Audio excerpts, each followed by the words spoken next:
With us, the hashtag on X is Citizen Day Break, the SMS code Kenya, and at Ayub Abdikadir. On my immediate right is Peter Masara. He's the Member of Parliament representing Suna West constituency and a member of the Budget Committee. Good morning. Good morning. Thanks for finding time for the broadcast. Much appreciated. Senator Richard Onyonka represents Kisii County at the Senate. Good morning, Senator. Good morning. I'm happy to see you. I've been away for a while. Happy to see you too. Thank you very much. Thanks for coming. Thank you. And Ahmed Hashi is governance commentator joins us this morning as well here on the broadcast. Ayuba, I'm delighted to be back here again. Thank you very much for inviting all of us. Good morning. Let's begin with a look at the highlights of what's happening in the country. And there is this special report by the papers this morning on how police use phones to track and capture suspects. And this follows a 30-day investigation which exposes how the police access customers' sensitive data, including records, and identify crime suspects in breach of customers' rights to privacy, and how telecommunications companies frustrate justice in cases where security agencies are implicated in cases of extrajudicial killings and enforced disappearances. And this in light of course, what happened in the aftermath of June 25th, when Parliament was breached by the demonstrating Kenya's Generation Z, who were dead against the finance bill then, which was subsequently withdrawn by the government. The commentary for Senator Richard Onyonka. Yes. Disturbing in all sense, draconian measures which played a part in our past dark history is still playing out in our current setup. Parallels that seem disturbing. Ayub, thank you. This is what worries me.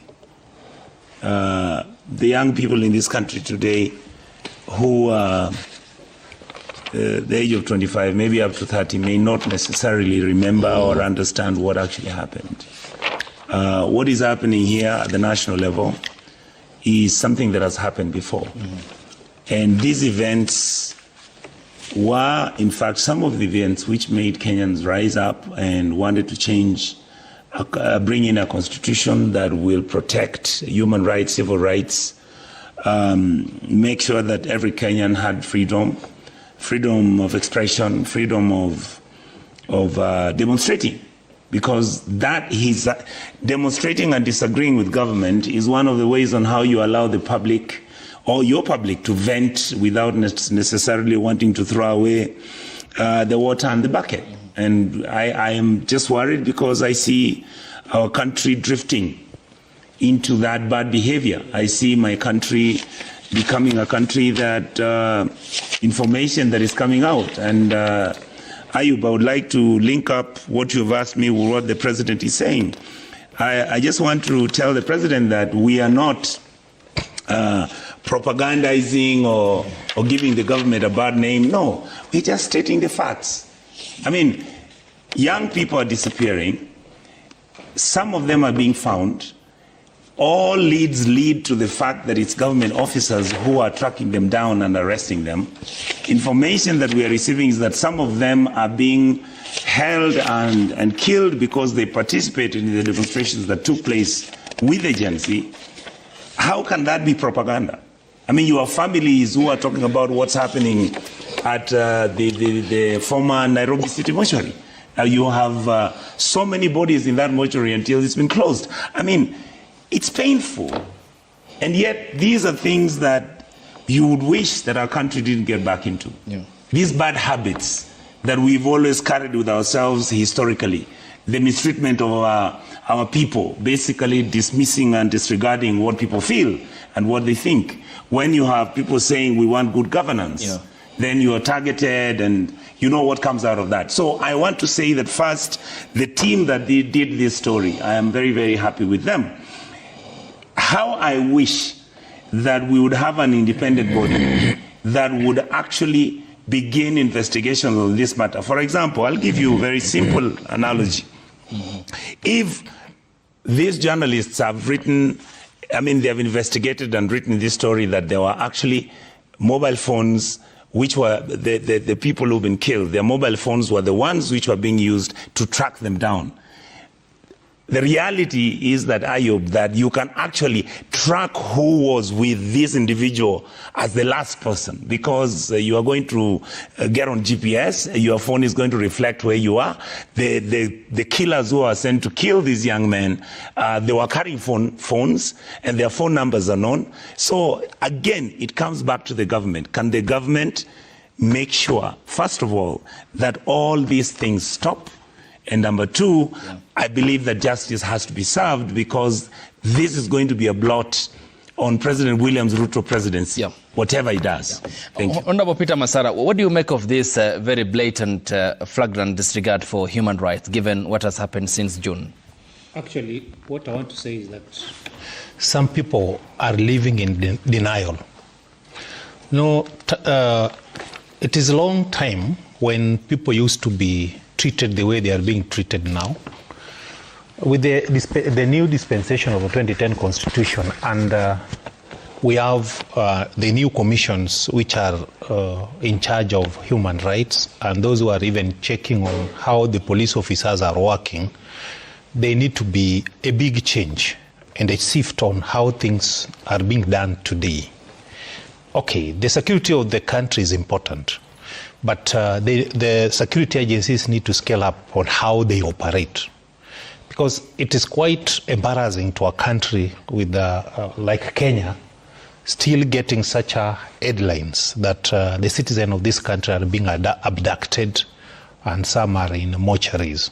What needs to be done is that either we retrain our police officers on how to manage our security, because there are new emergencies. You know, the Gen Zs it's not something we are going to wish away. They are there to stay. Okay, issue of good governance.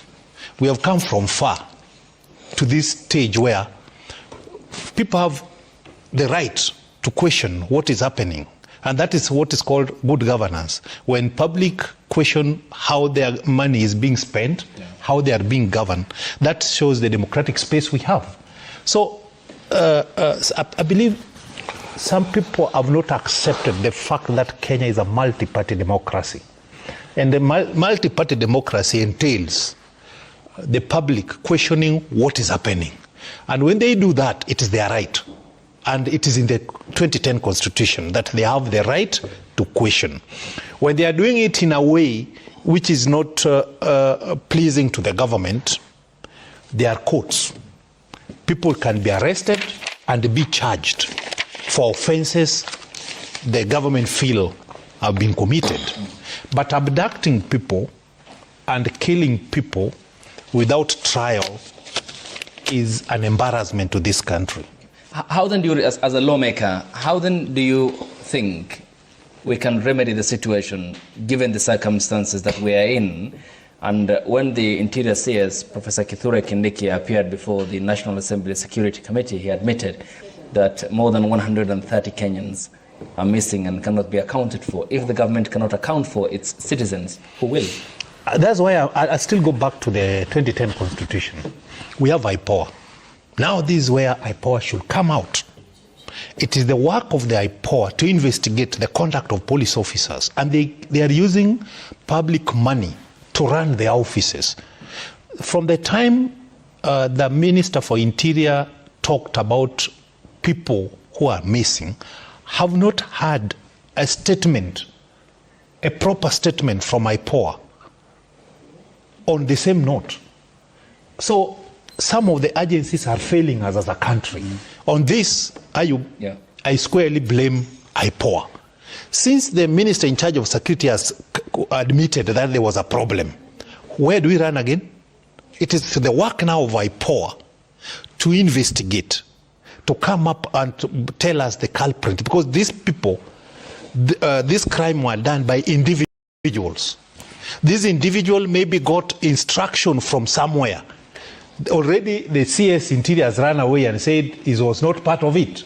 Then who gave the instructions? Okay, and this is what I'm asking then. I hosted Commissioner Waiganjo here, and he decried the frustrations that he has experienced in the context of Nairobi County alone, where he said the regional commander Adamson Mungwe is not cooperating with the efforts to investigate police brutality cases in Nairobi.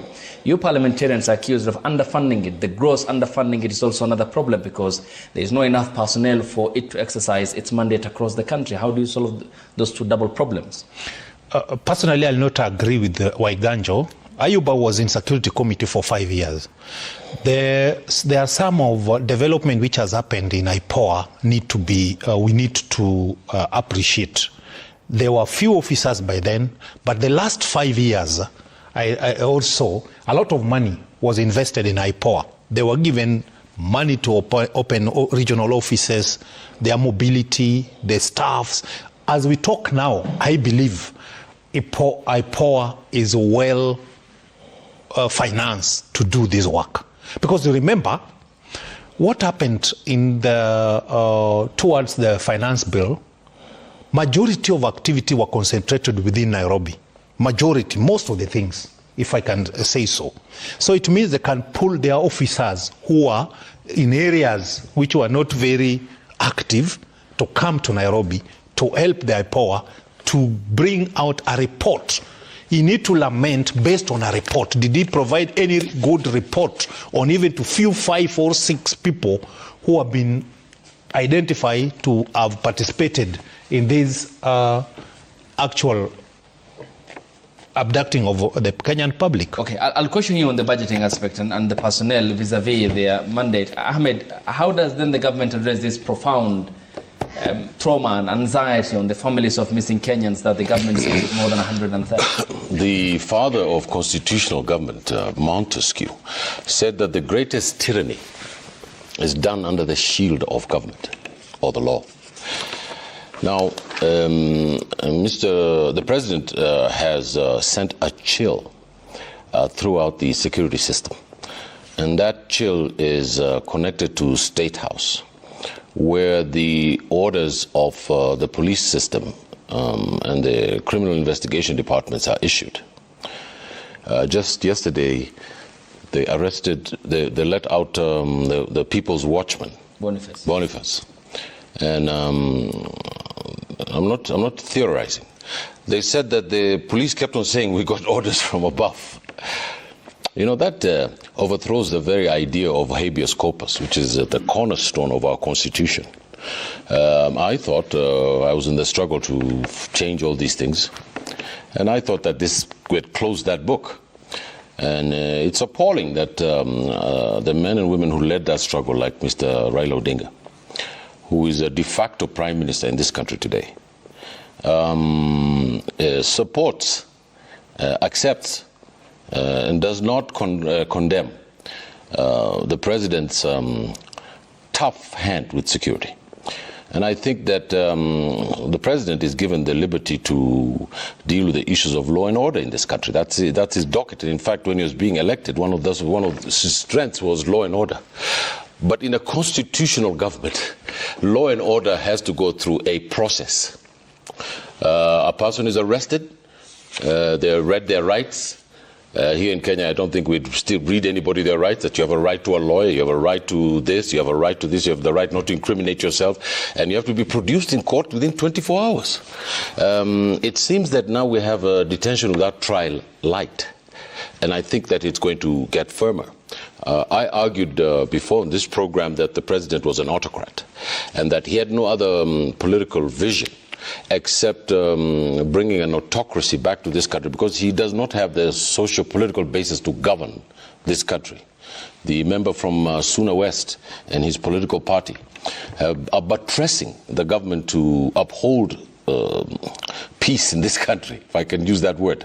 But the people of this country, from Kisii, from Nyanza, all the way through the Rift Valley to Marsabit, to Turkana, everywhere, the people of this country object to this administration. They reject their tactics of violence in this country. They also are appalled that the tactics that are being used in the West Bank and in the Palestinian territories by Israeli police, who train our intelligence officers to abduct people in this manner in this country, I think is a signature as to where we're going, Ayub. I put it to you. But then you said the autocratic aspect of the exercise of power by the president. But what about the institutions of checks and balances? That, for example, the president bears no prosecutorial powers, that he can't hold someone before a court of law, that he can't make arrests. So what then happens to our institutions? Is the problem the institutions or the occupants of these institutions? Well, Mr. Gachagua learned very quickly what would happen to anybody who would not pick up or not listen to the telephone calls of the president. Very quickly. And he's an example to all other state officers that if you don't follow the president's word, instructions, there will be a bill sent there for you to be removed from office. The police commissioner, for an example, I know is a very decent guy. I think a very smart guy, probably one of the best police commissioners we're going to have in this country. But he also has to understand that his office is an independent office. And we in Kenya need to learn what's something called to resign. Because, you know, if you keep appointing people somewhere and they resign because you're not following the law. President Moi was once blindly asked a judge, kama nilimpigia simu mbona hakukataa? I still remember that. I was a young man then, and he had already retired. So I put it to you that, Ayub, this is a political science. The president is moving towards an autocracy. I argued here before that he wanted to extend his term. So he sent someone to send something called a trial balloon. Even his partners, represented here by the Member of Parliament for Suna West, were shocked at Parliament and were furious that Mr. Cherengai tried to introduce that bill. I mean, if a trial balloon, as you know, is something that tests the public's attitude towards a certain political issue. So that I put to you, Mr. Ayub, is a slippery slope to a place called... We'll talk about the time limit. We have time allocated for that to discuss what happened on Friday at the Kenyatta International Convention Center. I'll come to you, Honorable Peter Masara. But given what has transpired, Senator Richard Onyonka, how will the growing demand for transparency, accountability and good governance take place in an environment, in an ecosystem where Kenyans are forcibly abducted, some of them killed, and the whereabouts of more than 100 is unknown? I would like to say that this is the deep frustration that some and many of us are going through. Just like Hashi has said, I believe that it is the responsibility of my political party leader, Honorable Raila Odinga, to pronounce himself on this matter. I don't think it's a matter that now we can look at and push under the rug. I believe that Kenyans of good faith, I believe that the church needs to look for their soft diplomacy so that they can then access President William Ruto and tell him many of these things have to stop. Other countries have gone through this, and at some point, he's going to have to turn around and bite them. The reality is Kenyans are peaceful. The reality, Kenyans want to be governed well. Kenyans believe in the success and growth of this country. Unfortunately, Ayub, the second point I would like to link up with what you're asking me or what you're saying. Again, I completely agree with Ashi. This symptoms of deep state autocratic narrative. This is what happens when Mexico started collapsing. Before the current regime came into power, you had people being abducted by drug lords and warlords. If you disagreed with people politically, you were picked from your house and you were taken over and the body is discovered. There were mass graves. This cannot be the template that our country can follow. I believe that our country can do better. I believe that the matters that Kenyans are raising about the governance of President William Ruto are not matters of life and death. I mean, we can stop corruption. We don't have to do all these funny deals going around. We can run this country and make sure our children go to school. We can afford free education. We can afford free healthcare. I mean, the narrative that is out here that certain individuals must be eliminated because they are critics of the government is because of weak leadership. Strong and philosophical, ideological leaders do not kill their opponents. They either persuade them, engage them, or discuss with them. That is what governance is all about, because this thing we call power is transitory. I mean, President Moi left, Kibaki has left, they both died. President Uhuru is there, he's a normal citizen at home. Ruto is going to go. If these are the things that are going on, where is the president going to be walking around, even to go and say hi to his grandchildren? Exactly. I mean, what history? The question asks, why is it so irrelevant to our leadership that for them history doesn't matter anymore? That your generations, that your friends who know you, that your children who you are leaving behind, that your community, that is the Kenyan public that has known you, how are they going to interpret your leadership by the time you're gone? Okay, back to the same society where you have led. Yes, you had a point. Okay, Aibo, what I want to say first, Hamed was right, but he must understand that now the leader of ODM is Professor Anyang' Nyong'o on acting capacity. And two, you must have it that ODM is still in the opposition. We are not in the government, to the best of my knowledge. And it's not a must that Raila must speak throughout. Raila has played his part, and he has really contributed positively towards the democratic space in this country. Whatever we are doing today was not possible before. But now we are able to criticize the government, and we'll leave this place, go to our vehicles, and go back to our homes. So things are not as bad as we want to portray it. This is the only country we have. I'm in the opposition, but I'm a Kenyan. When things are wrong, we have to say them. Then we come up with a way forward. Yes, we must come up with a way forward. One, the government must realize that it has come to a point where people must talk. It has come to a point where we must hold offices which are charged with check and balances accountable. Okay. And two, yes, you mentioned something about...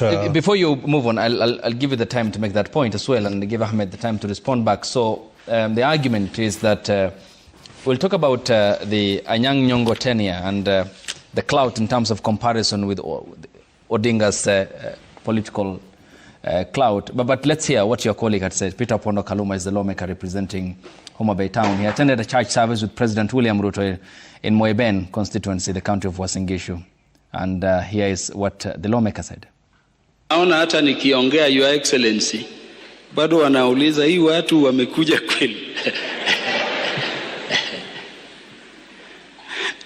Hatutoki.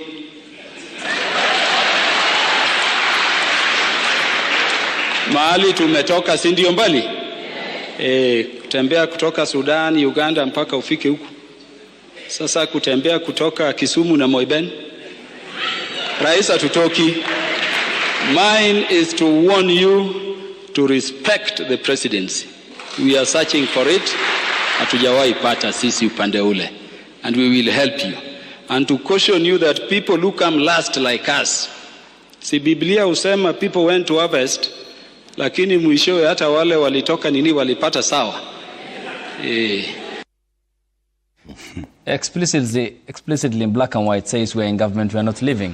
Do you think so? Can I respond to what he said? You will respond. Okay. Allow him. Though actually we were saved by God's grace. That thing was gone.